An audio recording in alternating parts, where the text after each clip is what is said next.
Yes, guys, I know that this one's a short one, but it was never meant to be that long. Given his awakening and the powers that are now at his disposal, so yes, but I'll make it longer for you guys to enjoy. So welcome back to Anime Symbol, and I'm here with the finals of What If Naruto Was the Destruction Monarch, guys.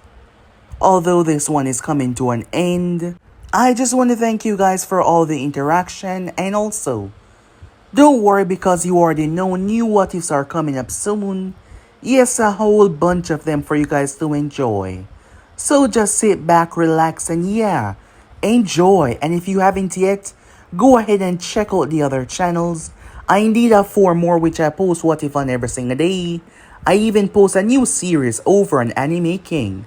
So go ahead and enjoy that, guys. So without further ado or wasting any more time, how about we jump right into this? Let's begin now, guys.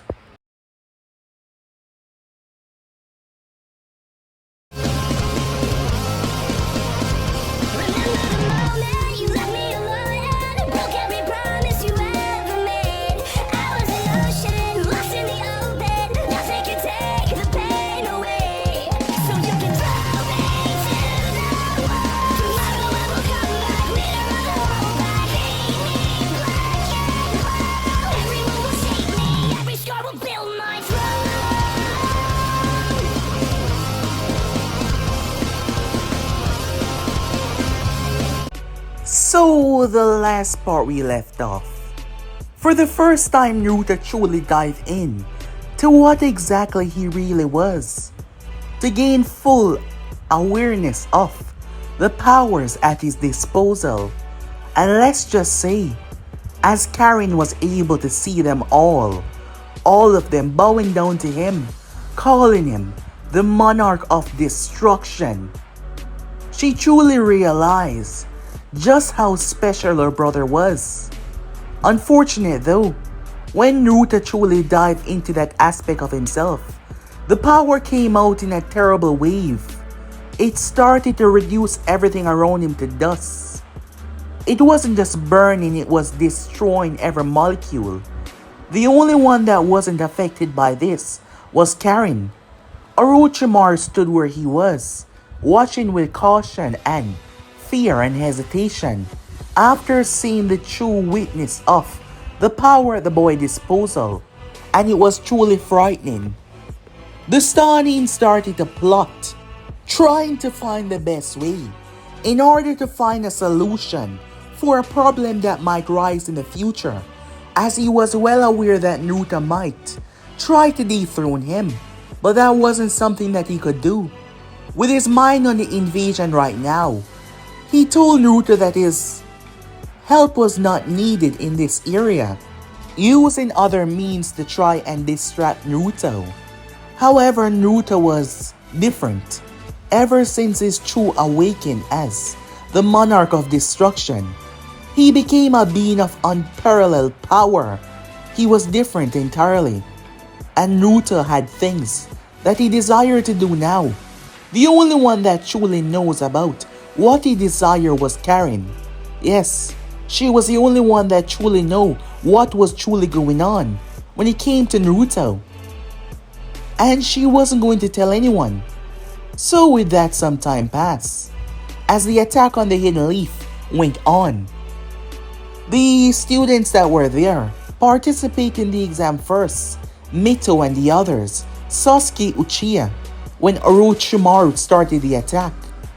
A fury started to rain down on Konoha, unlike before, as they were caught off guard, not expecting their own allies attacking them, and they were right in the midst of their home. So yes, this was incredibly bad.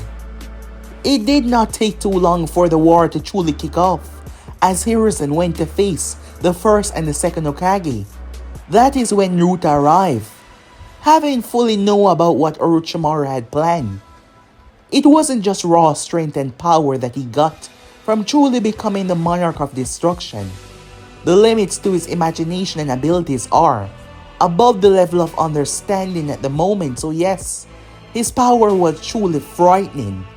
Naruto went down there. He made his way after none other than Orochimaru. The Sannin was furious at Naruto's betrayal, but he expected it, but not so quickly. Naruto actually thanked him though. He didn't just try and kill him right away. He thanked him for all that he's done. He thanked him for everything that he's done for Karin and himself.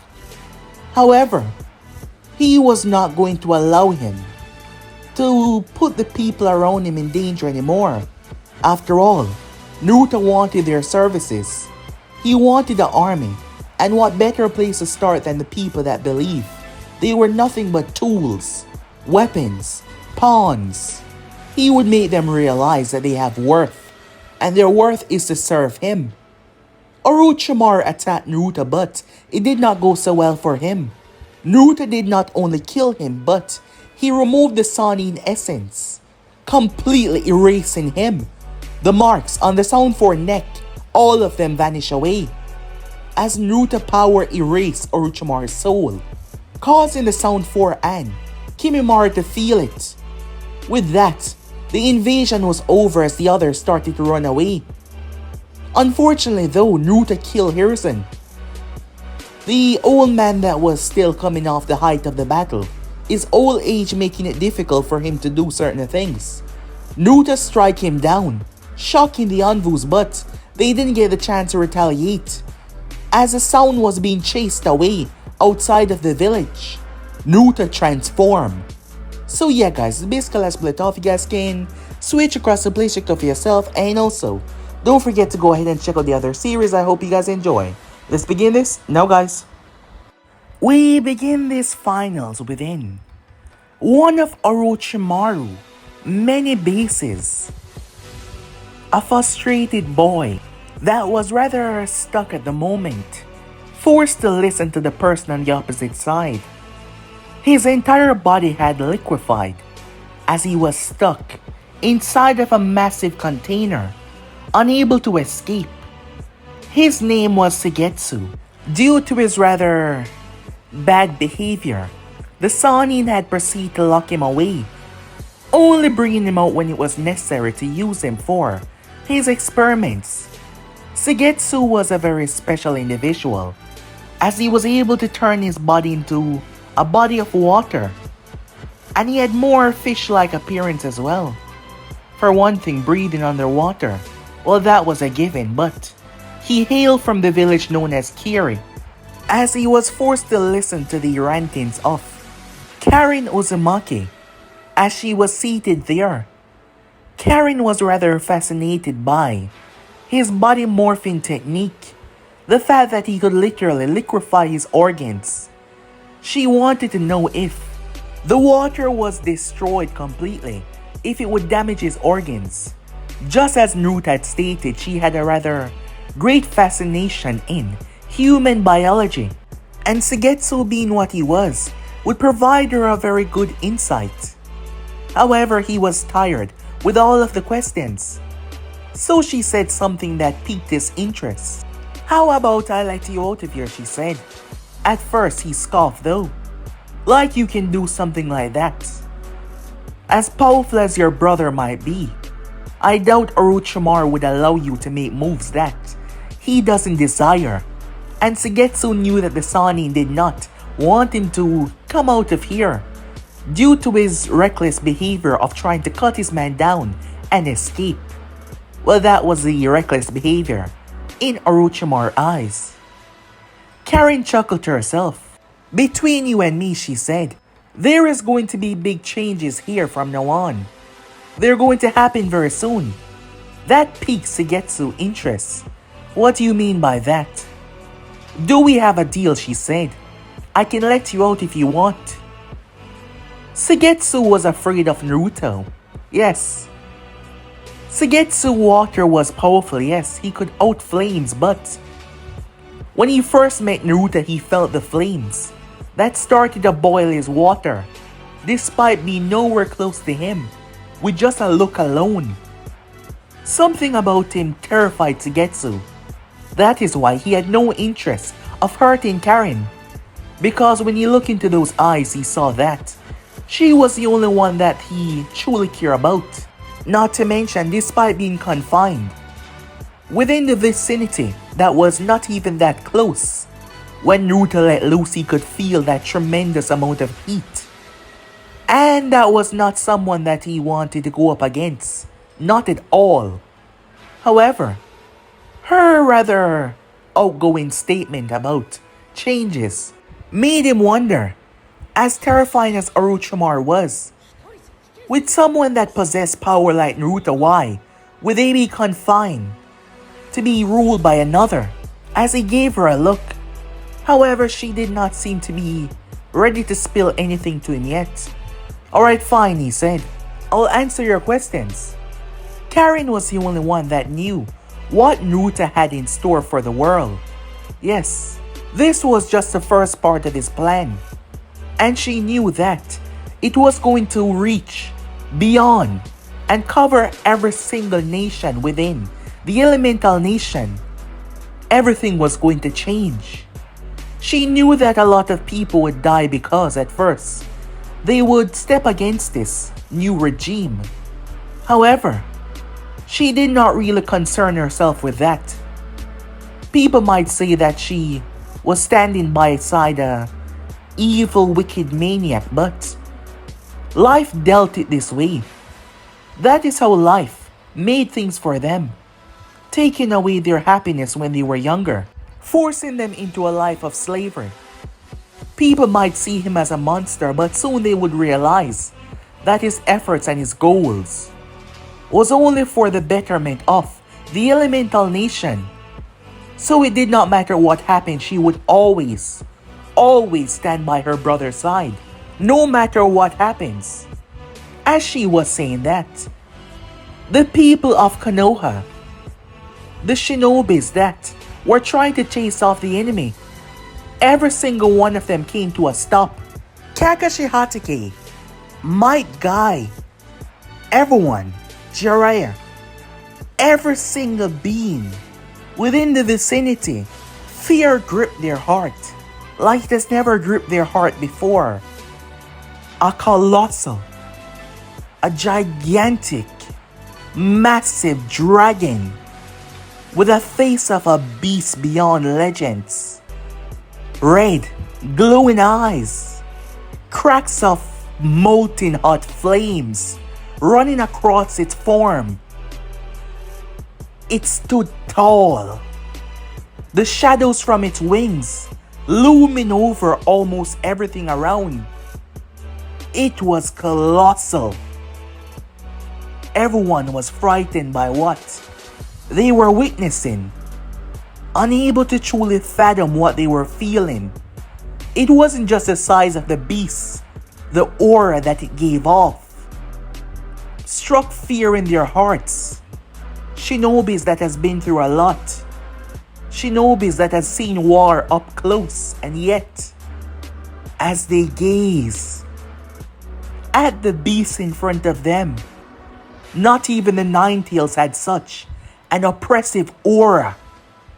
Mito was terrified, the battle being finished between her and Gaara. Within the seal on her stomach, even the Nine-Tails was alerted by this presence. No such being should exist. What is this? Feeling this oppressive feeling that dwarfed his own, that dwarfed anything that he's ever come across before. The sheer magnitude radiating off this was enough to drive one mad with nothing but fear alone. Everyone paused in their pursuit. Even the sound ninjas that were fleeing away were astonished by what they were witnessing, unable to even make a fair assessment to what to do next. The fear was simply overwhelming. Naruto proceeded to rain flames out of his mouth. So much flames that forced the Konoha ninjas to move back. Those that were too slow were completely wiped away. His massive dragon hand slamming down on the ground, enough to wipe away hundreds of trees. His wings flapped as he took to the sky. He said nothing, not a single word, but his presence alone was enough to make every single person within Konoha dread making a step forward as they all moved back. Even though they were loyal, ready to die for their home, the feeling that they were receiving right now was simply too much for their human brains. It was true utter fear. A fear that they've never truly felt before. It was terrifying. The next moment Naruto switched back. He switched back within seconds, showing how quick he could enter and exit his dragon form. He was much lower than before as his words spoke. They all heard him. "Run," he said.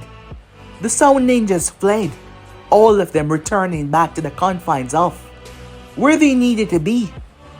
There was no Konoha ninjas that pursued it, all of them coming to a stop. Might it be the massive flame wall that was still down there, or the beast that could perhaps annihilate all of them where they stood? As none of them had any idea that this was something that they would ever witness today. Even the citizens of Konoha, the civilians, those who had not made it to the bunker yet, were truly and utterly terrified, and those who were inside could feel the presence. It was frightening. Time skip. The sound ninjas returned back to their home. The sound four was the only ones that were truly aware of what was going on. Well, the most that they were aware of is Orochimaru was dead. He was killed by Naruto. As the sound four was making their way, all of them was rather confused on what to do now. "What should we do?" Drobo said as he gazed towards them. Seikon was the one to speak. "Don't say a word about what took place. He has the power to annihilate all of us. Let's just see how things play out first," he said to them. Seikon and Ukon were loyal to Orochimaru, yes, but the Sannin was dead now, and if they fight, they would die. Even the boisterous Teiwaya, who always stand on her own, well, not exactly like that, but always stand up for what she believed in, with her cursed words, was quiet because she was afraid. Despite running for so long, they were still shaking, in fear, yes, terrified at what they had saw. The flames, despite the distance, they could feel the heat like it was melting their skin and getting to their bones. It was frightening. Time skip. As majority of them started to make it back, the Sound 4 was confused when they received orders that Orochimaru wanted to see them. Now that was rather confusing because they saw with their eyes the Sannin being erased completely from this existence. Could he have somehow survived? Given how resourceful he was, there was a possibility. However, why on earth would he return? Seeing the power that Naruto possessed, each and every one of them was rather confused though. These thoughts were something that they have never really thought of before. They had felt the pain from the curse mark. Something was wrong. Something was different. It was like Naruto didn't only kill Orochimaru, but he did something, allowing them to question things. Things they questioned before, but never to this extent. Something was incredibly different. Those that arrived here as others went to other bases that were off site.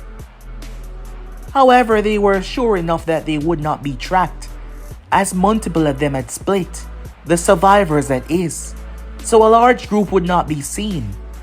However, in the underground tunnels of the massive land of sound, the place was colossal after all. It has been a long time since Orochimaru truly stand up there and speak to them all. Kimimaru was here as well.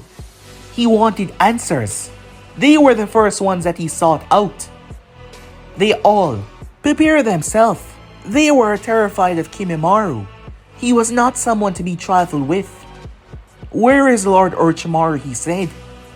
Kimimaru has been having strange feelings ever since his mark acted up. Something was wrong and he knew it, and he wanted answers now. As he gazed towards each and every one of them, demanding to know what happened. They were all quiet, uncertain what to say. Seikon was the one that stepped forward though. "Enough talking." Everyone turned their gaze. Naruto came descending down from the heavens, landing on the platform above them. The large group of members gazing upwards. However, this was not the only place that Naruto was. Across the many bases where Orochimaru people have just returned from, failing to attack Konoha, they were all greeted by Naruto. Copies of him, but this was the original, as he stood there gazing down towards them. "Orochimaru is dead, and I killed him." Everyone was quiet. They did not dare to make a move after what they had seen. As they looked at him, expecting this to be some joke, but who would joke about something like this? However, Kimimaru was pissed. Immediately, he drew for one of his bone weapons. He launched at Naruto. He had hated Naruto from the moment he arrived. Perhaps it was jealousy, perhaps it was fear, or just a sense of protection towards his master. And exactly what he believed happened. So there was no holding back. He jumped towards Naruto to kill him. Unfortunately though, as the people were stunned by what happened next, the bone sword broke against Naruto's skull. You heard that correctly, it broke.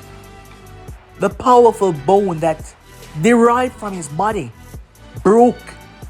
Now that was truly frightening. The next moment, Naruto grabbed him by his throat. Kimimaru tried to punch, but Naruto held him out with one hand. Kimimaru was strong, but Naruto's durability was something that could not be harmed or pierced by someone of his level. So as much as he struck, Naruto did not even move. He gazed down towards the people as he did not stop. As I said, Orochimaru is dead, and I was the one that killed him. The next moment, a blood-curdling scream escaped Kimimaru's throat. His entire body was set aflame. He started to burn from the contact point from Naruto. His flesh burning away, his bones eating away as he screamed until there was nothing left. Naruto tossed the ashes to the side. If anyone else would like to get revenge for what I've done to Orochimaru, do as you wish now, said Naruto as he jumped and landed right in the center of all of them. The Sound Four questioned their loyalty to their master that they once had, and as they gazed at this individual that just wiped away Kimimaru who could defeat them all, none of them dare made a move against him. Good, said Naruto. I understand your surprise. I understand your fear. However, what I don't understand is, how can he be so wise in certain areas but stupid in others? Naruto said, walking his hands folded behind his back. Orochimaru, march all of you into a losing situation. To begin with, none of you are strong enough to beat back Konoha forces. And in doing so, he wanted to simply use you as cannon fodder. After all, he just needed the numbers, not the individuals, because in his eyes none of you are special. Naruto did not say that he think they were special either, but his purposes and his goals was much larger than what Orochimaru had in mind. Orochimaru laid you all with a sense of fear, something that has been instilled in each and every one of you. So even as I stand here right now, I can start to commit mass genocide, and all you will do is run away, because you fear my power, said Naruto. However, I do not care much about that. My goals are much larger, my desire is much greater. Why stop at one when you can get them all, he said. His words shocking everyone around him. If any one of you doubt my strength, doubt my willingness to go through with my plans, you can leave now and never turn your gaze back on this location ever again, or any of the other bases. Go ahead, I'll give you a few seconds. They gazed around to one another, not sure what to do. However, in that unsurance, none of them left the area.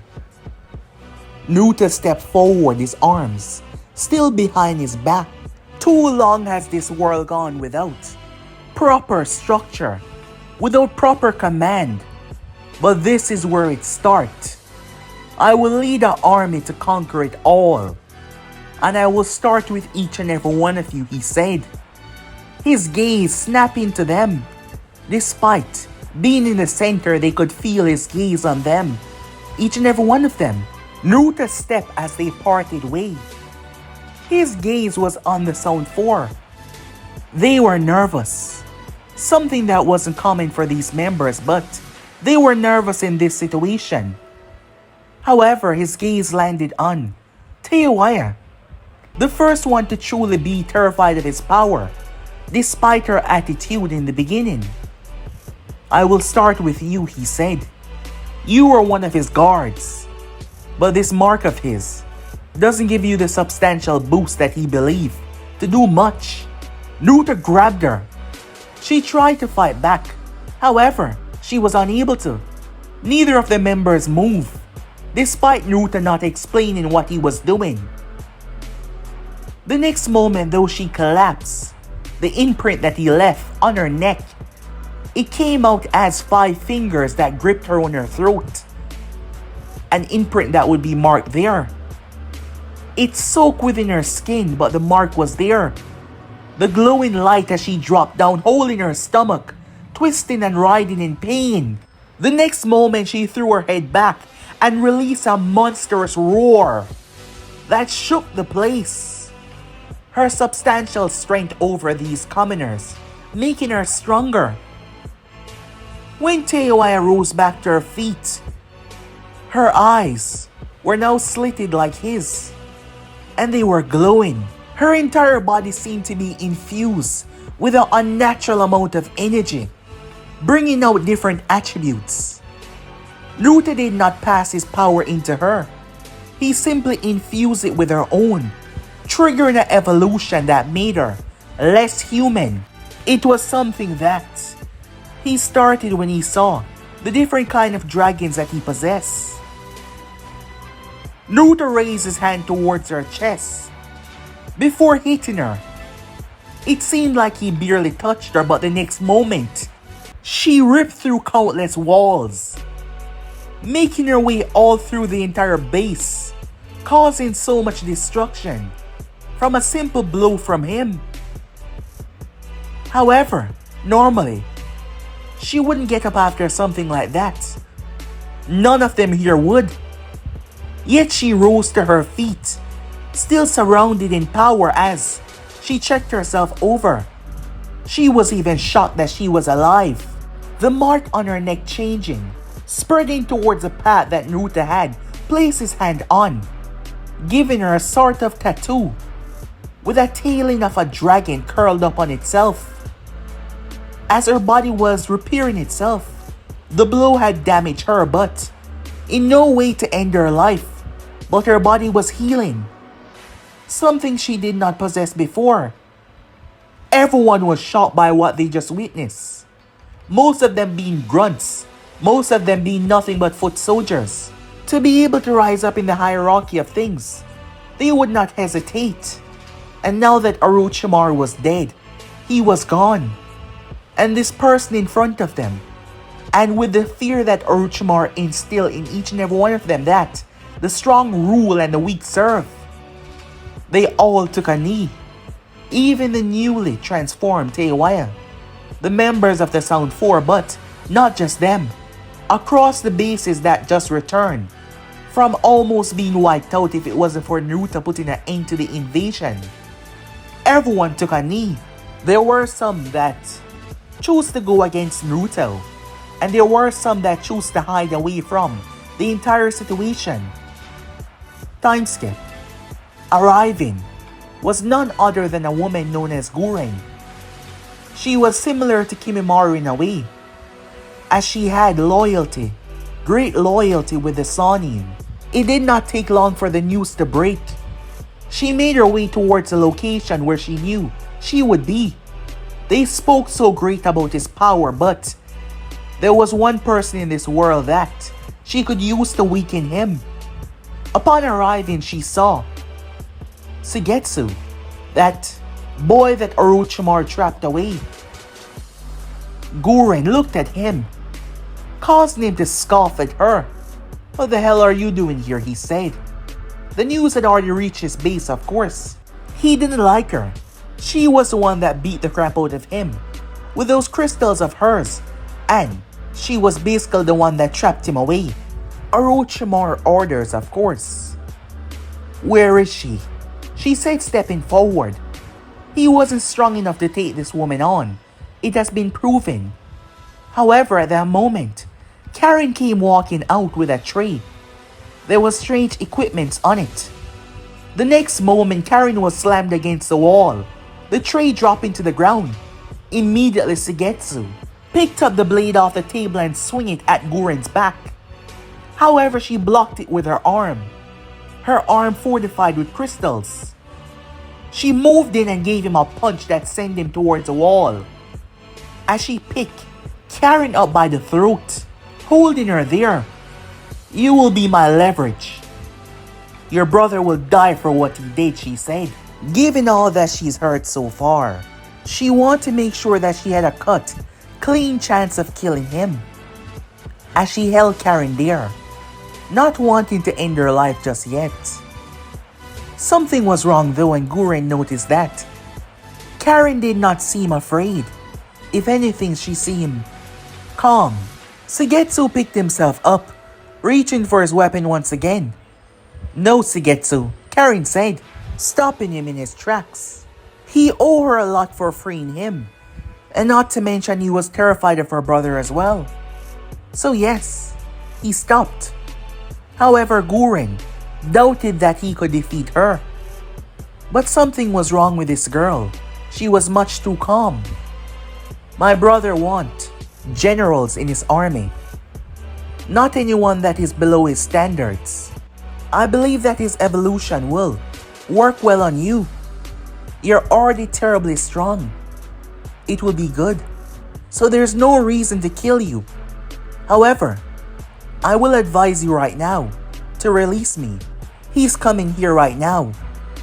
And if he comes and see you like this, you will die." The only thing Guren focused on that he was coming, moving Karin to the front of her. A crystal dagger. It appeared on her wrist. "Don't do this. You're going to die," Karin said. She was warning the girl, not fearing for her own life. Footsteps could be heard. Naruto had arrived. Suigetsu backed away from the entrance. Guren froze up when she felt it. He was watching her. Guren snapped her head around. She heard him, but she could not see him. But he was watching her. She could feel the eyes over her. What the hell? What's going on? She looked around frantically, trying to find exactly where he was located. In doing so, Karin stepped away from the girl, so caught up in her own mind that she failed to notice. Guren's body started to shake on its own, feeling a sense of dread, a sense of fear. "Are you alright?" Naruto's voice came out. She blinked. When did The door did not open. She saw nothing at all. I'm fine. But I don't think you should kill her. She might be necessary for what is to come, Karin said, looking up towards Naruto. However, he did not answer, which made her worry about Guren's life. There were things that she knew from being in this place, things that she learned from Suigetsu as well. With each step that Naruto took, Guren felt her heartbeat increase drastically. His hands folded behind his back. Were you about to use my sister as leverage? Naruto said. She had absolutely no idea how he knew, how he saw her, but she felt his eyes. And now, face to face with this man. The both of them were close in age, extremely close, perhaps even a month off, but as she gazed into those eyes, she could not move an inch. Her thoughts were getting clouded and interrupted with so many commands to her feet to run away. What is this? This overwhelming sensation, this feeling of fear and dread. Guren decided to fight, her body snapping into fight and flight mode, and she fought without even taking into consideration anything else. She swung the dagger across Naruto's face. However, when she looked at it, it was in pieces. She tried to punch him. However, he did not move. She jumped away, looking at her fists. What the hell? Running through hand signs, she slammed her hand down, releasing one of her most deadliest jutsus. A crystal dragon raced towards Naruto. He pulled his fist back before throwing it. And that was all that Guren saw in that moment. The entire facility area to the opposite side was reduced to dust.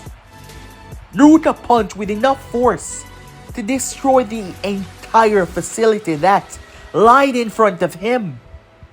His punches were easily strong enough to eviscerate mountains, and that wasn't even his full power. So, punching through everything in front of him was absolutely nothing. Guren crashed hard, feeling pain ache all over her body. She lay there on the ground. All that she could see was the red eyes through the smoke. And as she looked at the destruction, as she looked at the chaos, she knew in that moment that there was nothing she could ever do to win. Suigetsu almost pissed himself, feeling what Naruto was capable of and seeing it were two different things. His power was frightening, but seeing it displayed was something that shook him to his very core. How could someone be this strong? It simply wasn't possible, he thought. It should not be possible. As Guren struggled to rise to her feet, her body crystal protection armor had been shattered. Her own crystal had punctured her skin. She rose, bleeding. Naruto did not attack, his arms still behind his back. He left himself wide open. Do you wish to continue, he said. My sister saw something inside of you, and she's rather good at judging people. Upon Naruto saying that, he heard her. Brother, she called out to him. Don't kill her, she said, running up to his side. I met a boy known as Yukimaru, and he loves her. She's the only one that he loves in this world. Please, don't take her away from him. She was just upset. Orochimaru saved her when she thought there was nothing left for her, so she wanted to avenge him.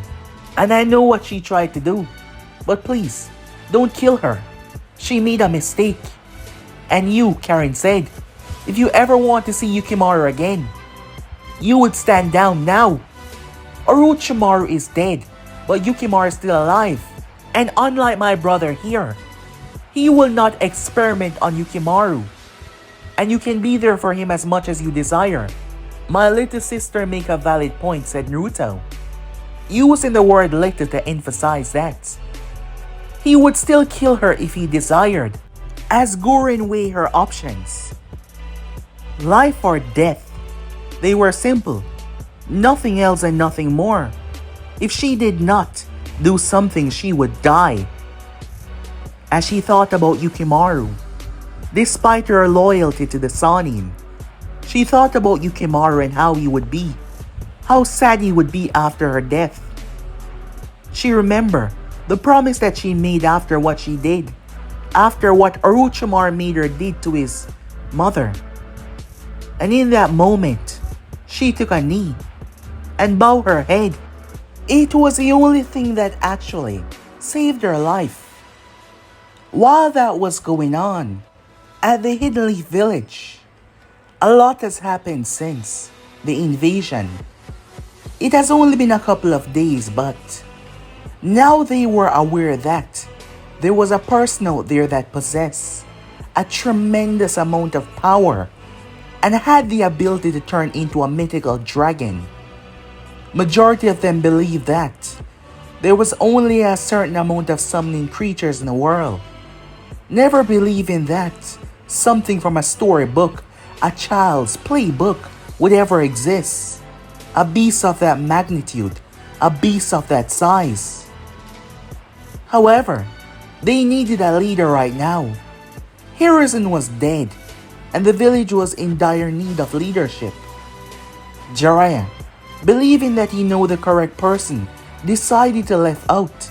And he wasn't alone, he brought Mito along with him as well, as they needed their leader before they start to deal with this situation, because none of them, not even someone like Danzo Shimura, knew how to handle this situation. And that was saying a lot. Danzo was a very smart individual who always had a plan.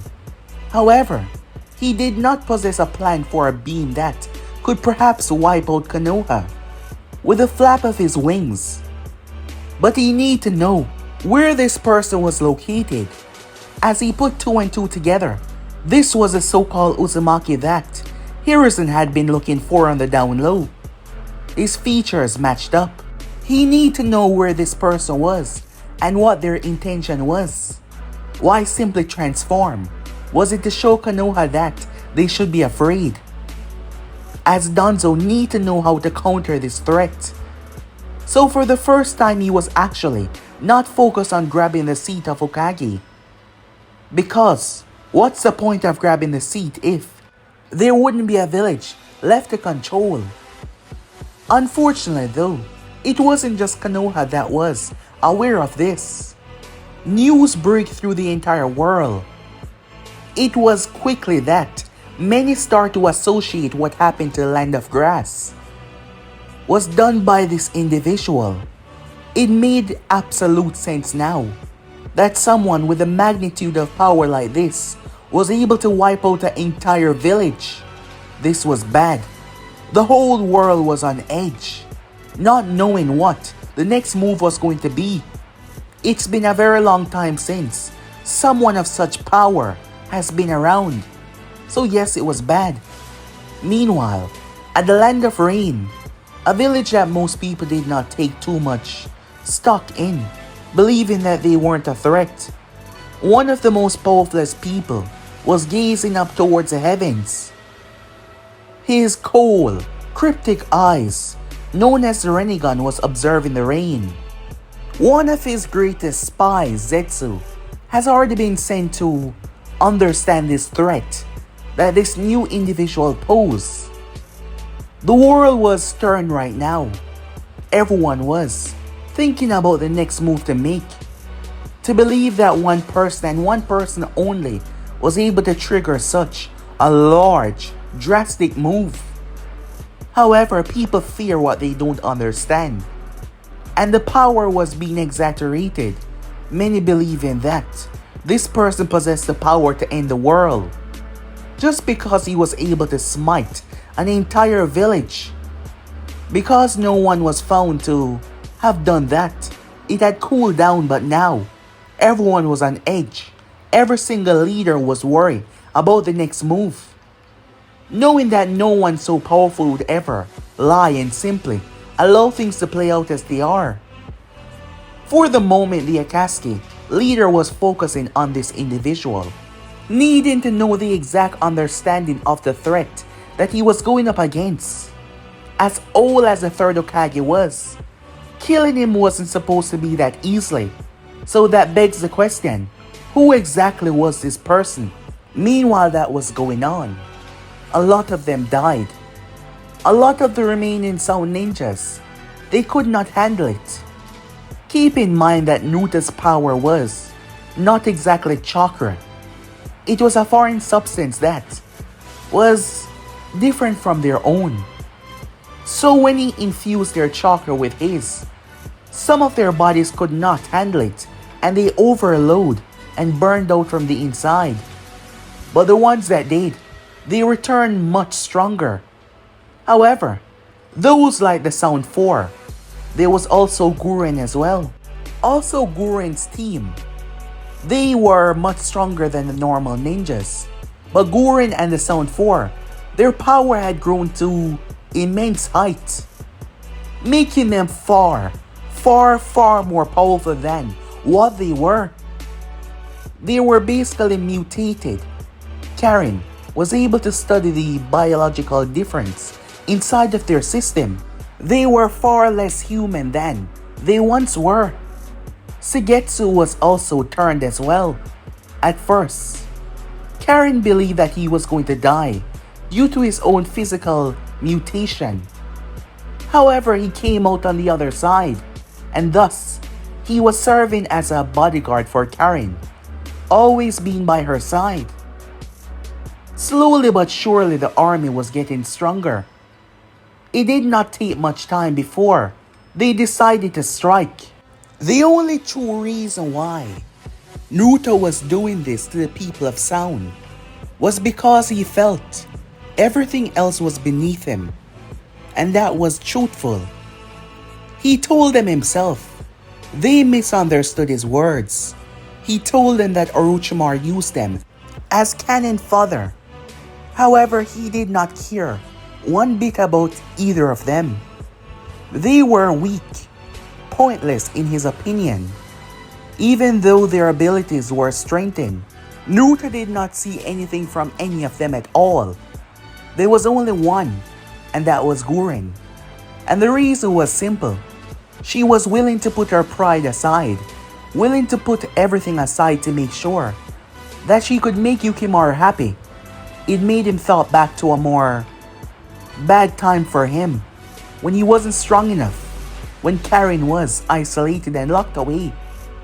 So she was the only one that had a little bit of his respect.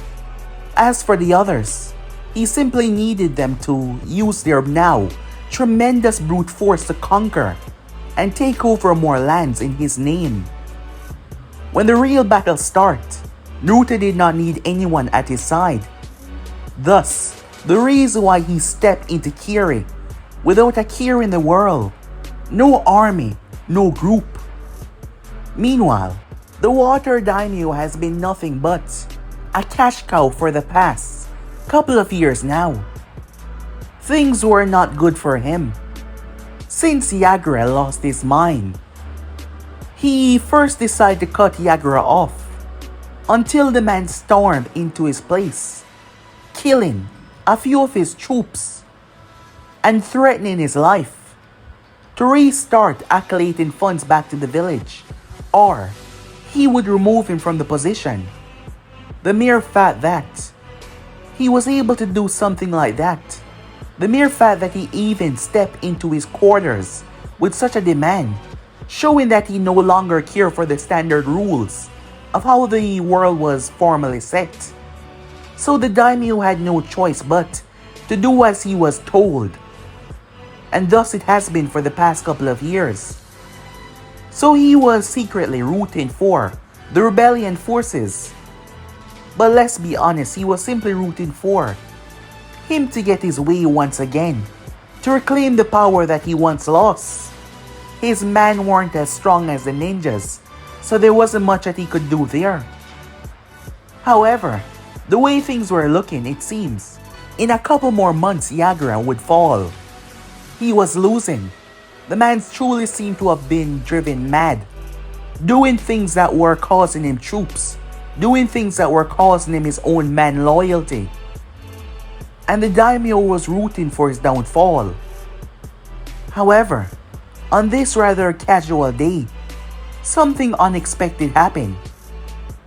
When the person appeared inside, he was confused, having not understand how or where he came from. As he stood there, his arms behind his back, "I am here to bring you salvation," Naruto said, in his calm, regal tone. The man was confused as he got up. He was pretty short. He was around 5'5", rather large, beady black eyes, dressed in a regal clothing. "Who the hell are you, and how did you get in here?" His words caused the guards to burst inside. Both of them draw their blades and place it towards Naruto. "Get on your knees," the one to the left said. The next moment though, the daimyo was in mid-air. Naruto was holding him by the throat. That was how they saw it, unable to keep up with his speed. The guards were confused as hell. When the daimyo looked down, Naruto dropped him. The man screamed at the top of his lungs until Naruto came down and caught him. He saw the wings. Naruto held him there. As he placed his clawed hand at his throat, "I can so easily end your life. But I'm not here to bargain. You humans have been in charge for too long. You're writing your own selves out of existence.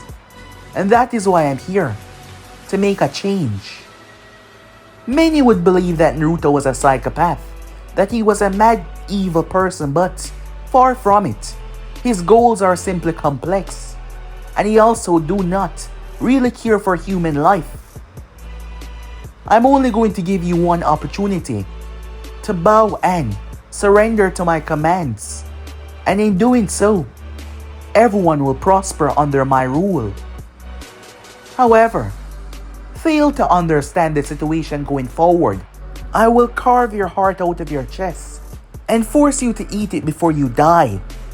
Let's just say the daimyo wet himself in absolute fear, once again showing that Naruto did not fear any of these people. He deliberately was walking through the village, despite majority of things being classified and shut down due to the rebellion forces, due to the tyrant of a leader that they had. Naruto deliberately was calmly walking like it was nothing. As he made his way, he arrived towards the massive tower. However, he was spotted, it seems. The people already started to move away, despite Naruto not exerting himself one bit, actually keeping calm.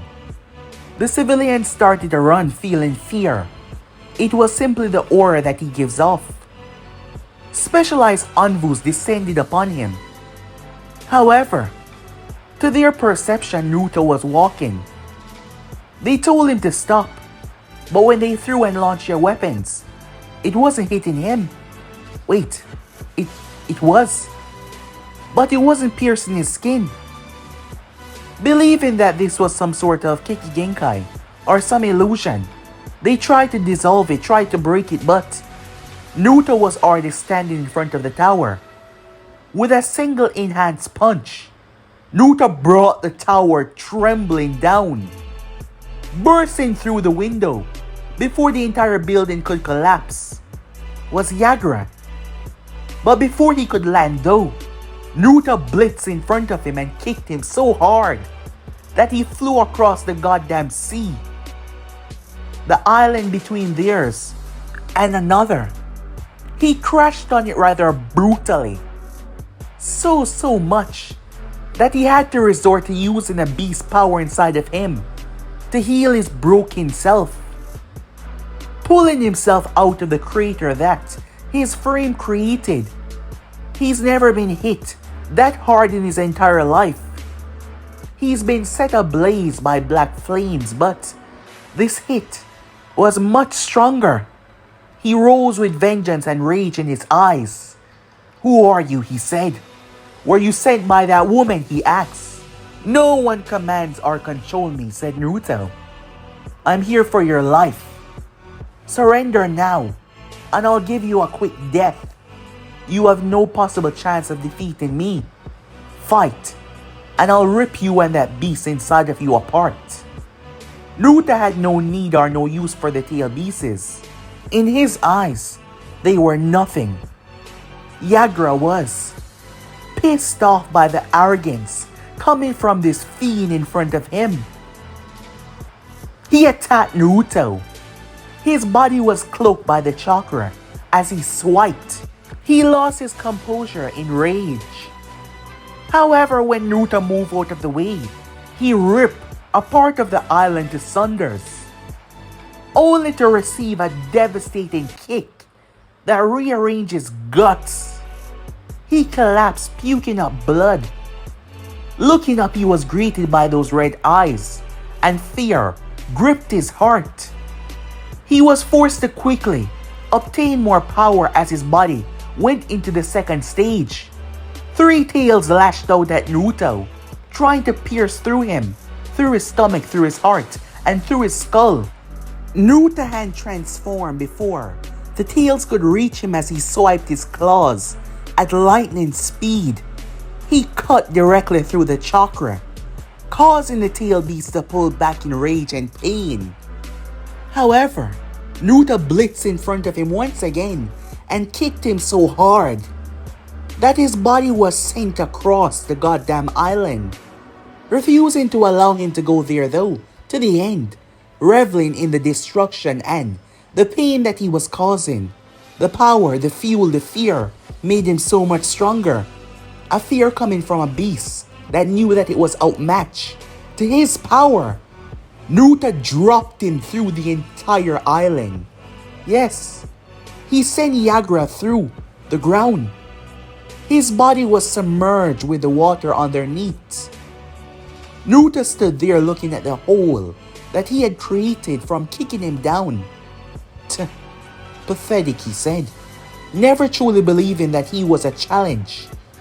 That was until three colossal tails ripped out, exploding from the bottom up. Naruto jumped away, flapping his wings as he went to the heavens. Tearing that section of the island apart, the massive three tails emerged. The first thing it did was shoot a powerful jet of water ball towards Naruto that rained through the sky. Naruto held his hand out and clashed with the technique before ripping it apart, only for three more to slam into him. He tore them apart with ease. Realizing the severity of the situation, the tail beast summoned its most strongest attack, which would take a while, but Naruto deliberately stood in mid-air watching as it formed the tail beast bomb. The smirk on his face growing, waiting to see what it has at its disposal. It wasted no time and launched it directly towards him. Naruto stood in the center watching the ball of death and destruction racing towards him. Finally, something more challenging, said Naruto. Dragon's breath. Annihilation flames. With that, Naruto released a torrent of flames that swallowed everything. Yes, everything. That was the last thing that the three tails and Yagura was able to see. When the attack finally cleared away, there was a gaping hole in the middle of the ocean. The island was no longer there. Given the size, it was a testament to Naruto's power. The island was completely gone, completely wiped away, annihilated. It was destroyed. There was nothing left, nothing at all. Yagura was turned into dust. The water was unable to truly fill that hole. The spot was so insanely hot. Reaching in the water returned to steam, evaporating into the atmosphere, going into the heavens and into the clouds. It simply could not fill the hole, and it would stay that way for a very long time. That was how powerful and hot Naruto flames truly are. Watching in the distance was a man known as Ao. He stood there with a unbelievable shocked look on his face. He had the Byakugan, a very powerful tool to allow him to see far distances. He couldn't believe what he was seeing at the moment. The scouts that stood by him, he quickly gave them the command to run, to inform Mito, the leader of the rebellions, what was going on. However, Naruto was gone. From his point of view, bending space as Naruto used it to teleport, having a control over space around him. He appeared in front of Ao and ripped the eye directly out of his socket before the man could even think. "Did I give you permission to spy on me?" said Naruto, as he crushed it in his palm, his arrogance growing as his power. Ao stepped back, gripping the bloody eye hole that was left. However, Naruto brought his clawed hand up and sliced through Ao like he was made of butter. His body folded on the ground in 3 different pieces. As Naruto kept on walking, making his way. Moments later, Mito was running through the halls. Before she was thrown, her back slamming against a massive wall. Her right arm was gone. She was bloody. Yet she stood. "You foolish woman," said Naruto. "Do you truly believe that you can stand up to my might after witnessing what I've done?" In just a few minutes, Naruto single-handedly slaughtered every single member of the rebellion forces like they were nothing. He wiped them off the face of the earth, and the only one that was left was her, their leader. She attacked him with blows, having used up majority of her chakra trying to take him down. She could not melt him, she could not burn him, nothing worked. He picked her up by the throat. He gave her a chance to surrender and work underneath him, but she refused. So he went with his original task of simply wiping them all out. She struggled to move, struggled to breathe. In her mind, she couldn't believe it after everything that she and her people has done. They were so close to finally ending this threat, and now it was snap. He broke her neck without even blinking an eye as he dropped her corpse. Returning back to the main island, Naruto was greeted by an army of ninjas, having already been gathered together by the upper heads that remain before he could enter into the village, but he did not need that. In that moment, Naruto lifted his head to the sky and released a roar. It wasn't a normal roar though. It was a mana-infused shout. Every single being within the island felt it. All of them. Their soul felt overwhelmed. Some of them blacked out. Some of the weaker ones died. Every single person collapsed.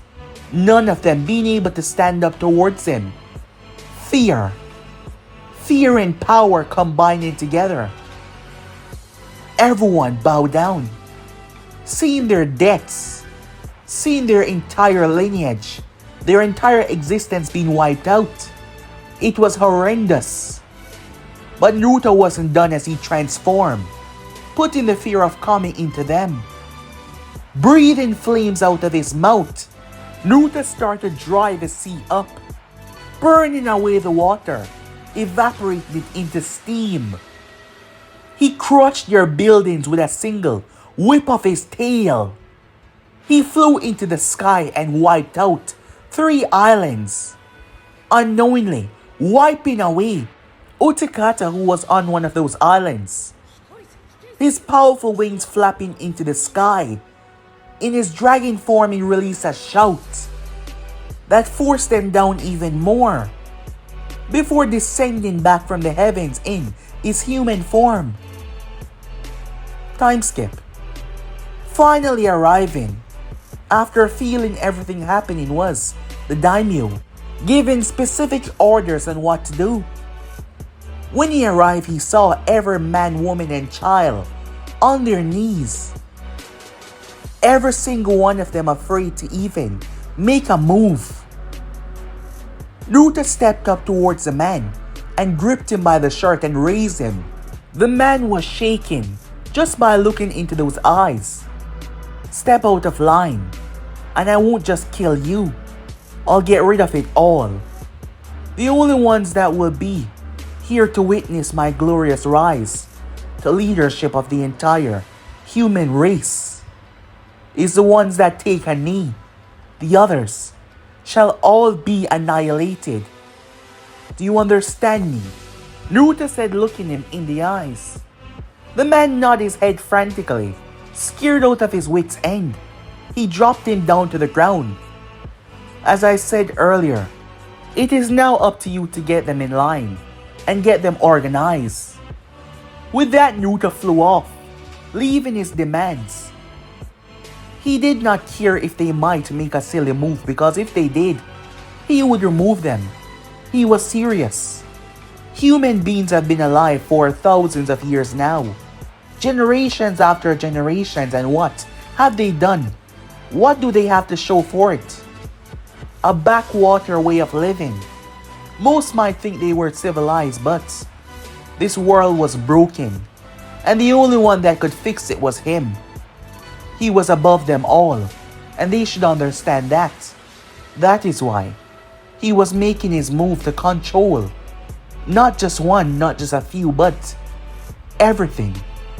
Every single thing. Time skip. A month went by. As for Mito, she was successful in bringing Tsunade back. There was a lot of emotional turns on that mission that led to her conceding to becoming the next Hokage. However, she walked into something rather dangerous. Word spread about what happened in Kiri. It did not take too long that the village was now completely subjugated and controlled by one Naruto Uzumaki. This was the first time his true name was being publicized. Hearing that he was a Uzumaki, majority of the other nations immediately thought of Konoha. Some of them seeming to have forgotten that the Uzumakis were also their own clan back in the days. However, the major nations were quite aware, and they also started to fear the implications of what that meant. A long time ago, the elemental nation except for Konoha joined forces to make sure that the Uzumakis were wiped out due to their power being too great, and now they fear that one has returned for vengeance. The Kage, a proud, powerful man, was hearing about the conquest that was taking place. None of this had reached the Land of Lightning just yet. However, he already started to prepare his forces. Same for the Hidden Stone as well. The Akatsuki was nowhere to be seen, because more information was getting back to the leader on the forefront of what exactly was going on. It wasn't common for an entire nation to be taken over without a war. How was it possible that one man was able to do that? Even if Kiri had lost a lot of its military strength, one person being able to do something like that was truly and utterly frightening. The people had no other choice but to bow to his whims, fearing that he would annihilate them all. They lacked the necessary force to fight back at all. Unless they gained outside support, they couldn't do anything. And every other village was having a great dilemma at the moment. The San, who was recently tricked to attack Konoha. Konoha, who lost some of their shinobis. The Stone and Kumo being a big part of the attack on the Uzumaki clan. So yes, there was a lot of problems going on. However, those who were able to gather much more intel saw the real truth. In the month that passed, 3 minor nations has been eviscerated. Every single last citizen was dead. It was a frightening thought, a frightening realization. All of them had succumbed. All of them had been wiped out. Those were the ones that refused to bow, refused to take a knee, Naruto had not been holding back anything in his words when he said what he would do. His people had grown to strengths, so the land of swamp, the land of hills, they stood no chance. Naruto's soldiers wiped them out completely, removing them from the face of the earth. They were gone. They were eviscerated. People started to panic as aid started to be asked from the major villages that they were allied with. Everyone was in a state of fear, fearing what is to come, realizing that the world would not stand up to a force of this single individual from what they were seeing so far. Being new to the job, Tsunade decided to make the wise choice. She called for a meeting. Yes, she called for a meeting between the 4 remaining villages for them to combine their power, because if they did not, their way of living as they know it was going to change. As prideful as the other 2 were, they relented, understanding that they had to put their pride aside when it came to protecting their home and their people. It would have been something that they wouldn't even think about if Naruto did not pose such a threat. What they were hearing, and the fact that his army was literally marching across nations.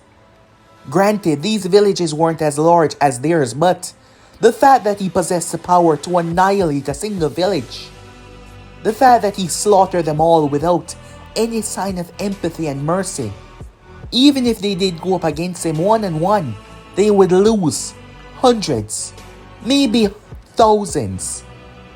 And they didn't want their people to suffer such a horrible feat, so yes, things were being made, actions were being put forward.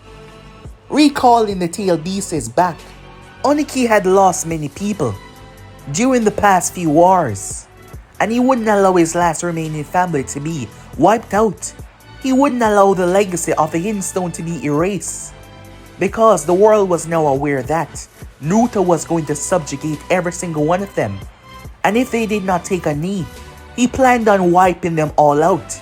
Kiri has taken a knee, and none of the other forces had trekked across the water, as Naruto people had arrived within the village under his command. So that was bad. However, at the moment a battle was taking place, unlike any other before, a battle that was shaking the foundations of the entire area. At the Land of Rain, due to the enhancement in their abilities, there was many advances, many upgrades, allowing them to gain more stronger range. The sensors were able to truly find out that the Land of Rain hasn't been so covered by Hanzo as they thought. After doing recon, unfortunately though, they were not strong enough to breach it, and it was the lower level soldiers that descend upon the area, looking for the battle to be won. Despite his goal to conquer all, Naruto would like to see this so-called strong individual. After gathering intel, his people came back with news that there was a so-called god in the Land of Rain. Naruto would like to see the god that can make him bow. So he pulled up on the Land of Rain without hesitation, walking through the village. The heat that resonated from him stopped the rain. Yes, you heard that correctly. He hated the rain dripping down. With a single pulse of heat, Naruto incinerated the clouds around them, stopping the rain, sending a heat wave all over the village. He made his way straight towards where he sensed it, and he was greeted by all of them. Yes, you heard that right. All of them. Fully aware of what was coming after, finding out that his village was being scouted by this Naruto Uzumaki people. Pain decided to summon all members of the organization. Yes, every single one of them, so that they could take him out. Thus, the entire force of the organization was there, waiting for him. They would have liked to fight him outside, but They never expected Naruto to simply teleport above them and arrive in the village, so they had to take the other way around and made their way towards the largest tower where he was heading. As Naruto gazed up towards them, Itachi Uchiha gazed down towards a threat that was going to change the entire way of the elemental nation. He's worked so hard and strived so hard, doing so much to ensure that his brother survive and is hailed as a hero. He refused to let one person ruin that. Kisame was actually just looking for a good fight, intrigued by this individual. Kakuzu was intrigued about the money that was probably in his head and also wondering the advantage of taking his heart. Sasori would like to make a puppet out of him, to control that flames that people talk about that could burn the very air itself. Some over-exaggeration saying that it could burn existence. Well, Deidara simply wanted to use his bomb to show a work of art. Hidan wasn't that impressed, as this would be a good sacrifice to his lord though, but he wasn't that impressed at all. As the members were there, gazing down towards him, like he was the one in danger at the moment. I am not here to waste my time with underlings. Bring me the leader of the organization. Upon saying that, someone emerged, on the lowest level that Naruto was on, walking along the pipes. He stood there, his glorious Rinnegan eyes pulsating, the others standing above. Weapons were grasped. Pain stepped up, it was Tendo. So you're the false god I've been hearing about. I'm not impressed. Words cannot simply impress me. Show me the dedication of this godhood that you have. Naruto said, everyone so far has been a letdown. Why don't you show me what you can really do? A simple hand was raised. You dare to step into my village and speak this way in front of a god. You might have great power, but you are nothing compared to me. And just like all my enemies before, I shall crush you where you stand, he said. Naruto felt the force as his feet started to slide. Tendo used a majority of his strength right there within his power. However, as a grown whip, the air blew, violent tear in the earth. All that was done was Naruto skidded away a few feet. His head was leaned back, his hair was blowing in the still flowing wind.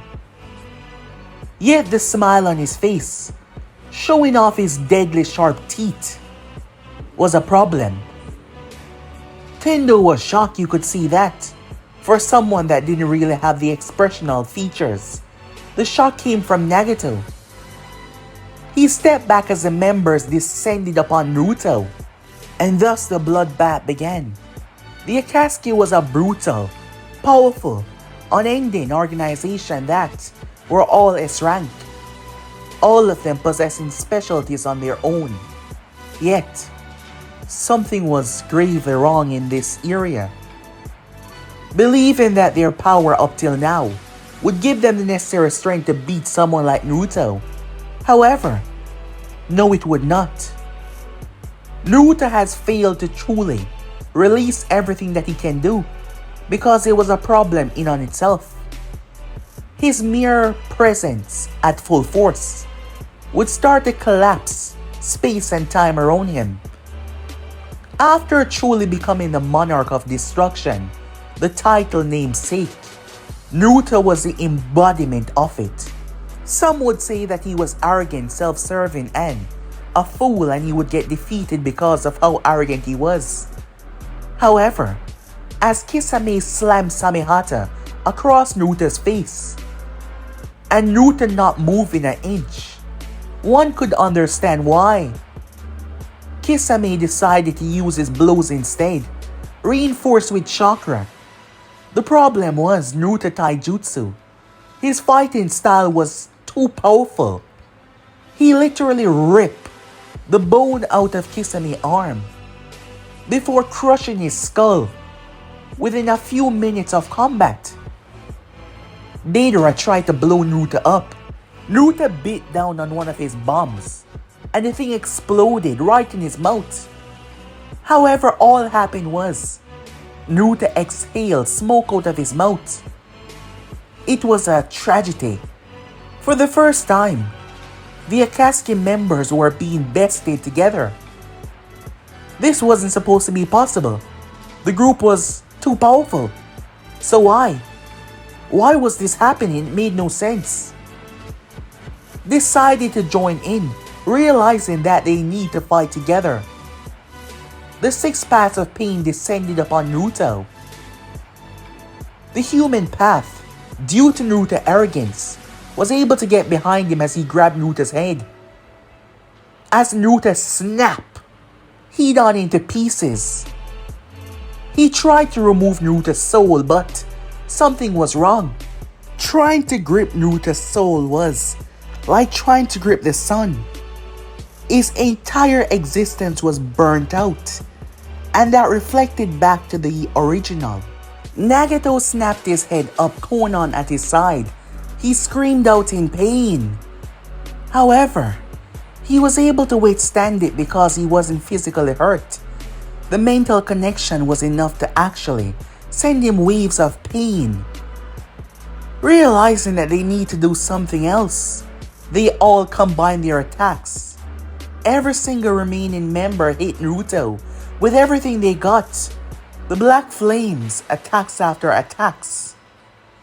A huge portion of the village sector that they were fighting at exploded. Luckily, all Konan clones had evacuated the entire areas. For the first time since awakening as the Monarch of Destruction, Naruto got wounded, as all of them hit him with everything they got. The beam from the robot path, every other ability at their disposal. The problem was, they couldn't believe what they did. A small tiny amount of blood dripped from Naruto's lip that healed in an instant. He did it on purpose. Naruto was faster than light. There was no doubt about that. He saw the attacks coming. However, his arrogance allowed him to stand in the way. When they hit him though, Naruto went critical. Not angry, but the fact that they were able to actually hurt him, it made him happy. It allowed him to let loose. With a single step, Naruto shook the entire planet. He shook the planet with a step. Yes, the entire world, not just a part of it. The entire planet. He then proceeded to split the hidden rain in half. Right down the middle. He ripped the land apart, causing a cosmic destruction wake within the center of the village. Buildings collapsed on the inside. The bunkers were crushed, slaughtering hundreds, maybe thousands. The members attacked him with everything they got, but Naruto then released the breath of destruction. He annihilated the entire place around him before transforming into his dragon form. Flying into the sky, he stopped himself, releasing the breath of destruction once again and poured it into the earth. He then fired it into the sky, trying to evade everything, but it was simply too much. Even Hidan and Kakazu, the so-called immortals, were erased. The ground exploded, going upwards, and the heavens rained fireball of destruction, wiping every single thing around them out, annihilating everything within a distance. This was the reason why he told the others to get out of here. They were just a waste in this environment. He slaughtered everyone. The so-called god was erased, his angel was gone. The destruction and chaos started to empower Naruto even more. A far distance away. Was that an earthquake? Suigetsu said. No, it was not. said Karin.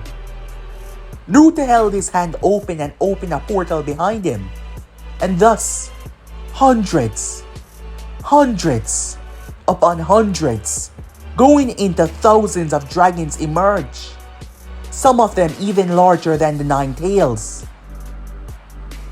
All of them possessing different aspects, some of them having the same, but most of them were different. Ice, water, wind, different flames, white, purple, blue, all kinds. Naruto reveled within the destruction. As he sent them out, they proceeded to destroy the entire landform of the Land of Rain. They flew within, beyond the borders of the village. Every single village within the vicinity, he wiped them all out. Naruto erased them with his dragons. He completely erased the entire continent, like it was nothing. However, it was just getting started. At Konoha, Mito Uzumaki had saw Tsunade off, as a meeting had been taking place. She knew that it was about what was going on. She spoke to Kakashi. It was the same one that called her Kushina on the bridge. She had no idea who it was. She just hoped they could deal with this. The earthquake caught her off guard though. The place had shook violently, a few windows shattering and breaking. However, not too long after, mythical powerful beasts was in the heavens. Every citizen of the village was shocked. The ninjas. Konoha was surrounded by hundreds of dragons, the numbers going into the 800-900s. When they landed downwards, collapsing buildings, devouring people where they stood, blasting them to sunders. However, the beasts did not go fully in. They surrounded Konoha like a dome, using their power alone to flex that. One wrong move and Konoha would be annihilated. For the first time, the Hidden Leaf was put in a situation like this. The Land of Fire was covered. Every single section was being covered. It was the world. Dragons were flying around. The smaller nations not possessing enough power, so 2 or 3 would go to them. 2 or 3 that had enough power to annihilate every person in there. And at the moment, all of the leaders were attending a meeting. Said meeting was interrupted by the earth shaking violently. Believing it to be an earthquake, however, they second-guessed their thoughts. Their gaze alone was telling. Perhaps, could it be Kakashi Hatake was there, along with Shikaku Nara? The other Kages had their leaders as well. As for the San, Baki was currently representing his home, accompanied by 2 San ninjas. Oniki was there with a rather large, robust individual, and a more slender one as well. A had his 2 guards with him, which was Darue and C. Kiri was not there given what was taking place. That was what they were discussing, their next move to free Kiri from this control. Tsunade wanted Jiraiya to be at the village, just in case, allowing him and Shizune to keep things on their wrap. However, Naruto being faster than light itself, it did not take him much time. His people were all over the place, and because of his power being inside of them, Naruto could sense them all. However, he did not really need that, having the power to see people and speak to people from where he was. He could even talk to Karin from where he was, showing just how much power had been restricted, because he hadn't been fully awakened just yet. The power alone that came from him melted all the snow at the land of iron. Every single particle of snow was gone when Naruto landed down, accompanied by a few other dragons that surrounded the entire place. He walked in without a fear. The samurai saw him. Their weapons were raised until Naruto looked towards them. It wasn't just aura alone. The ability of fear that coursed through them was those eyes. Naruto walked and not a single one of them stopped him. Their bodies were too shaken to do anything about it. Every single member within the room felt it. The guards jumping down. Kakashi looked towards his hand. The last time he felt this afraid was when he was face to face with Orochimaru when he was trying to escape. But now, his hand was shaking uncontrollably. He was unable to stop it, unable to do anything. As he stood there, he proceeded to swallow thickly, realizing that this was some sort of threat that they've never faced. A threat beyond this world. People should never be this powerful. This made no sense, as he could not stop his hand from shaking. When the door finally melted off the hinges, as Naruto stepped into the room, the right Kage, being the first one to always jump the gun, found his legs numb. Just face to face alone with Naruto.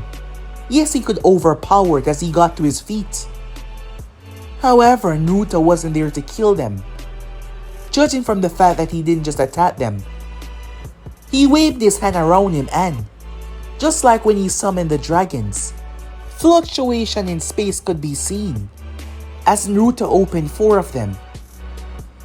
Everyone was stunned when they saw it. Their home. They couldn't believe it. As they looked at their home that they were supposed to lead, currently under siege. How dare you start a meeting without the leader of the world here, said Naruto. He stepped forward and took the chair that the Mizukage was supposed to be seated in. Naruto placed it at the head and proceeded to sit down. All of you, sit down. And all of you, he said, looking towards their guards, move away from the table. None of them did anything, fearing what would happen to their home, but they failed to notice Naruto's orders. His hand cracked the table. Did I stutter? He said. Fear in their home, fear in their family, their friends. They all sat down as the guards moved back to their position. As they looked at it, now knowing that they weren't wrong about the earthquake, and if they did believe that it was fake and made a move and got their people and their home annihilated, what would they say after that? So yes, they remained seated, afraid to make a move. The Raikage though spoke.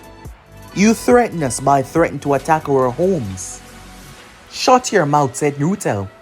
I haven't spoken yet. The man gritted his teeth and clenched his fists, but Naruto did not seem to care one bit. Now, as you can see, your homes are under my control. One wrong move, and I'll wipe them all away. You've all seen what I've done to many others, so if you dare to defy me, go ahead. None of them made a move to do anything. As Tsunade spoke, what do you want? She said. Perhaps they could reason with him, despite what he's done. Control, Naruto said. For too long now, mankind has been nothing but a problem. I was once a part of your species, Naruto said, but not anymore. You more than anyone else, he said, looking at Tsunade, should know about this. My last name is Uzumaki. She looked at him. How? Where have you been all this time? She said to him, trying to see if she could build a rapport. My mother and the one known as Kushina Uzumaki were cousins. Tsunade was shocked when she heard that. All my mother wanted was peace. And she got it because of your fort to Kage. However, when my sister came into this world, and everything was so wonderful, everything was taken away from us. More than ever, they realized that he would not hesitate to kill them all. The fact that he willingly told them about his sister was a problem, showing that he did not fear a single one of them. Perhaps she was just as strong as him, they did not know. The land of grass attacked my home. My mother saved countless people.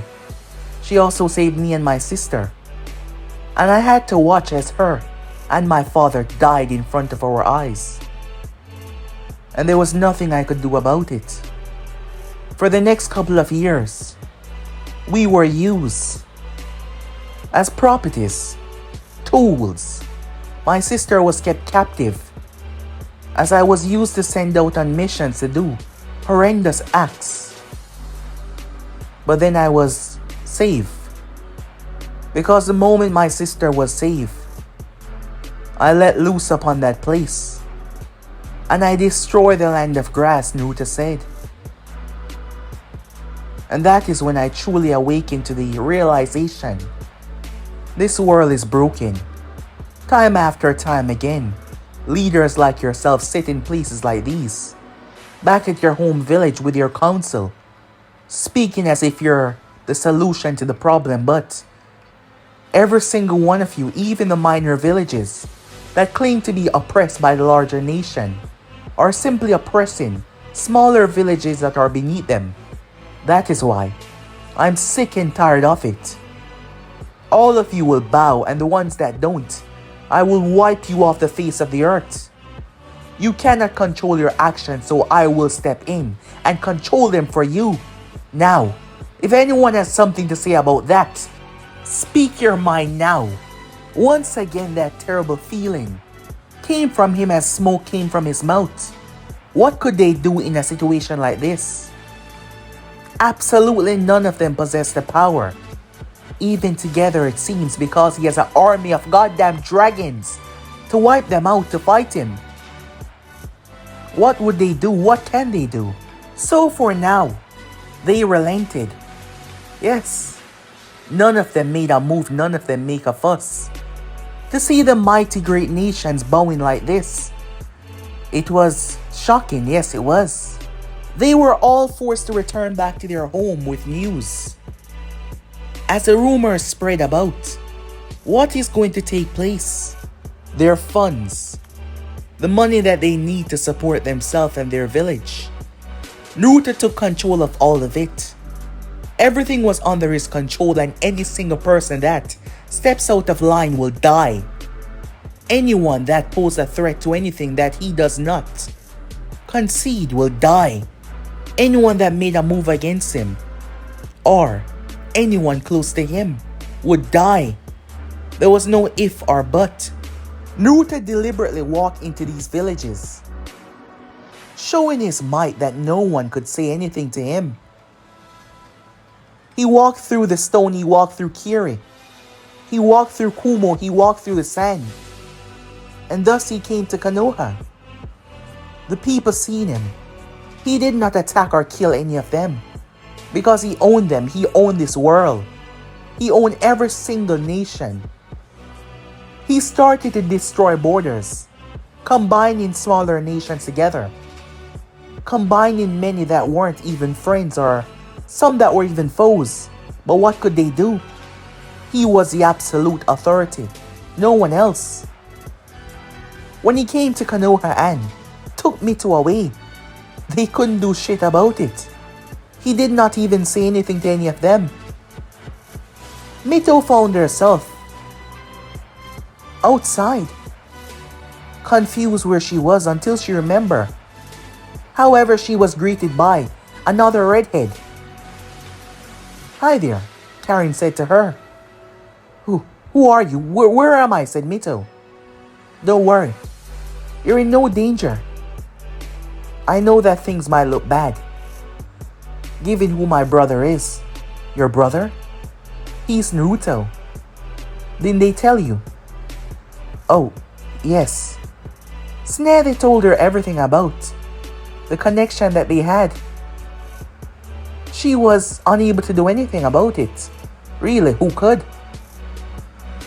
What do you want from me? We're family, Karin said. I mean you no harm. Your brother destroyed the world. Destroyed? You're mistaken. He saved the world. How can he save the world by putting everyone in a state of fear? By ruling over everyone? That's the thing. He has to. Your mother and father, you know of them, right? Tsunade was forced to tell Mito, believing that Naruto might make a move. When it came to her and his family connection, because he was truthful on his words, he did not attack anyone that bowed a knee. That showed that he was there better. It was a truly shocking realization for her that she was connected to him. She hoped that she would never meet him, but here she was. And the fact that her parents were who they were, well, that was also shocking. Your parents were killed by the nine-tailed fox inside of you. Do you know why that happened? Why do you even have the nine tails in the first place? It's because Konoha needed willing hosts to take the nine tails. And that's because of how the nations are. Do you have any idea how much people have died over the years? For what? For what reason? Why do children like yourself go on missions? What? You're 13 years old. You're a child. I'm a child. But your brother, he killed so many people. It was something that he had to do. I know most people would say that I'm justifying his actions, but the world is broken. Children should not be fighting. Adults should not be constantly fighting. There are many other ways to build a new system to make the world better. But we fight, we kill in the name of being ninjas, in the oath that we pledge to our village. You condemn my brother for doing that, but aren't you the same? Wouldn't you kill for Konoha as a loyal shinobi? That's not the same. How is it not? My brother simply did what everyone else did on a much larger scale.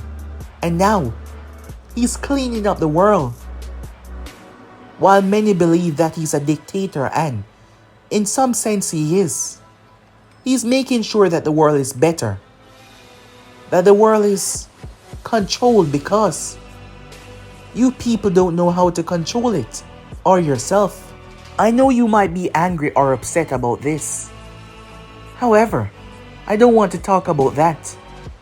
We're family. And isn't that all that matters? Besides, we'll never harm you in any way. My brother is simply making the world better. If you don't see it as that, believe what you might. But you are my family. And I don't have much of that. Our parents were killed when I was very young. Slaughtered by a village that believe they can do what they want just because. The way the world works. But that's all going to change. For the better. And don't worry. You're not any prisoner or anything like that. I just wanted to meet you, Karin said with a smile. As for Naruto, he annihilated everyone else that stood in his way. The Akatsuki wasn't so done just yet. Naruto abilities had stretched far and wide, seeking out people with attentions against him. He found the masked man and ripped him to shreds. He wiped Zetsu away completely. He annihilated everyone in his path. However, Zetsu intrigued him. He was unlike anything that Naruto has ever seen before. He wasn't a human. He was something different. Naruto would like to know what that was. Zetsu break easily. Just because of his strange body, he believed that he could outwit Naruto, but he soon found out that Naruto could hurt anything. And thus, he was forced to give Naruto what he desired.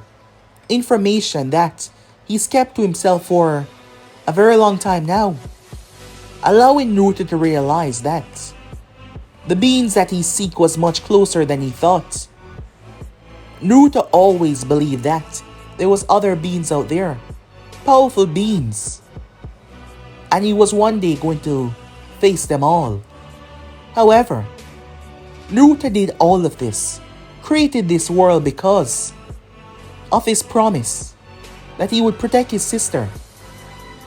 Naruto gave Karin a life where she doesn't have to be afraid of anyone, a life where she could have power, strength, grow up and fall in love with whoever she wants.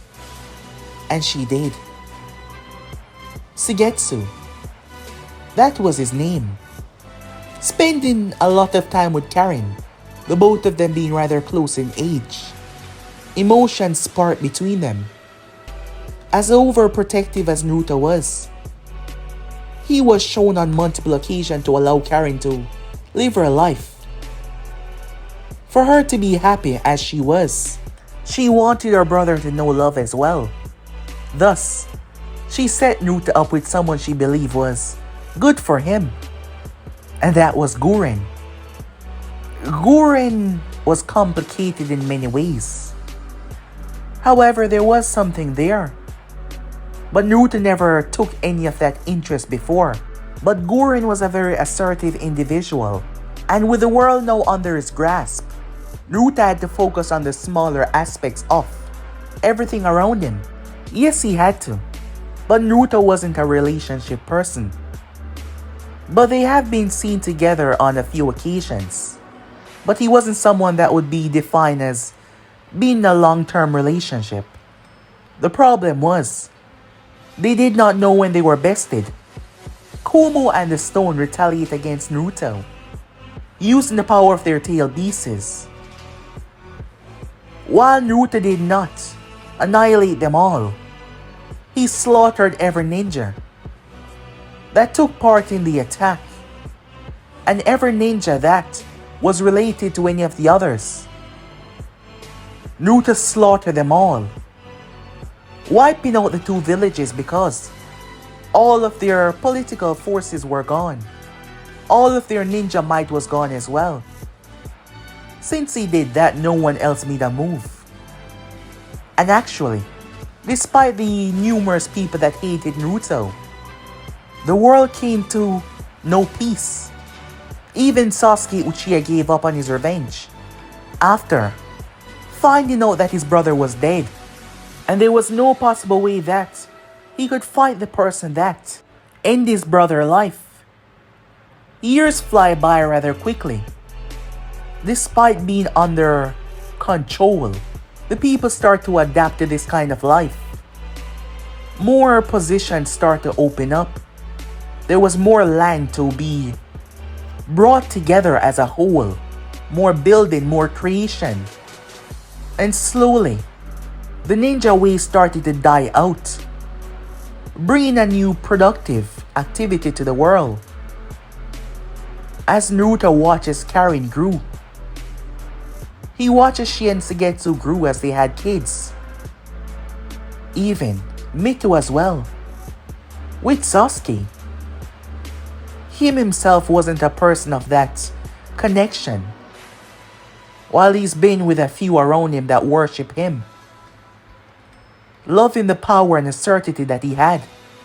Naruto was not that kind of individual. The problem was Naruto was not aging. Yes, when he reaches peak, he stopped age. He was not aging anytime soon. And when she took her final breath on that day, it was time for him to leave. Naruto sat alongside Karin. At the moment she was 120 years old, her Uzumaki lineage showing. However, Naruto has not aged that much. His body was at peak. He's done all of this for the sake of his sister. Even a bit for Mito as well. Yes, as he had watched her grow. Despite hating him at first, she soon released that hate because there wasn't much as she could do. She died. It wasn't long ago what she died. leaving behind grandkids. Her life had been happy in the last moments. Sasuke already perished long before that. Him not being blessed with the Uzumaki lineage. Naruto did her a favor by removing the 9 tails. Keep in mind that Naruto had mana, not chakra. He had magical abilities as well, that he simply did not use. He had a lot. Killing the beast wasn't hard. Burning his chakra away was not hard.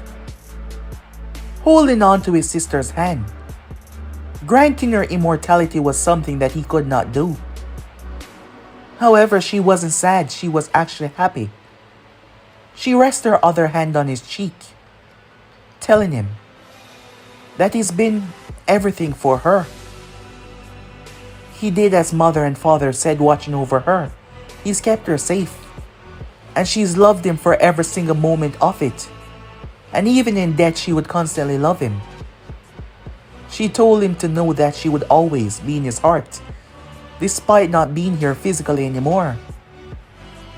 Given her rather long extended age, she's watched Suigetsu, Kimimaru and other people around her die Guren. And it was her time. She did not know what the world had in store for him, but she knew that he would go to the stars. They spoke about that a lot. She took his head, pulling him down, as she kissed him on the forehead. The last word that she said to him was, "I love you, big brother."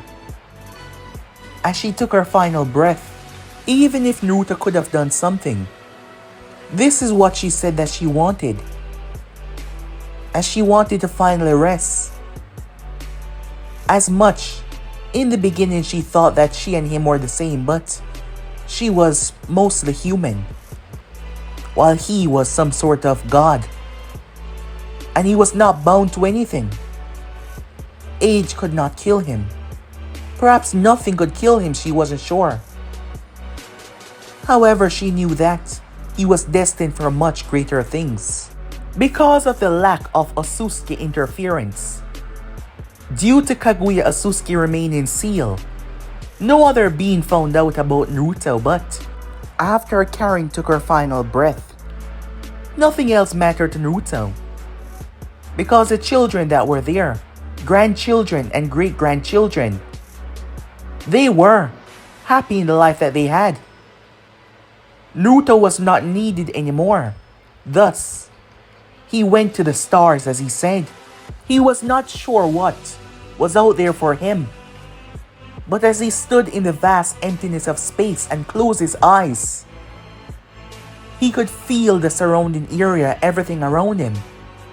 For years now, he's kept his destructive tendencies at whole, due to his sister's comfort. As the years that he spent here was small, knowing that he would never die by age, made him realize how vast his existence would be. So Naruto stopped holding back and truly dived into his chaotic tendencies. Controlling a planet was small. What about a galaxy? A solar system? The universe? He wasn't sure what was next, but Naruto dived into the unknown, going for what exactly was out there. As he made true to his word, he protected and kept the elemental nation at complete peace for an entire human existence. Then again, Karin lived to 120, so that was more than enough. But now it was time for him to let loose and go after much bigger avenues. His sister would always remain in his heart as he went out into the vast, unknown universe. But guys, be and subscribe right here. If you, well, I'm joking, it's over guys. Yes, it's been a wonderful ride, a short one, but short and sweet if I must say. Don't worry, new series are coming up, and I'm gonna be releasing them much quicker, so just sit back and relax guys. But I'm out for now, see you guys soon. Peace.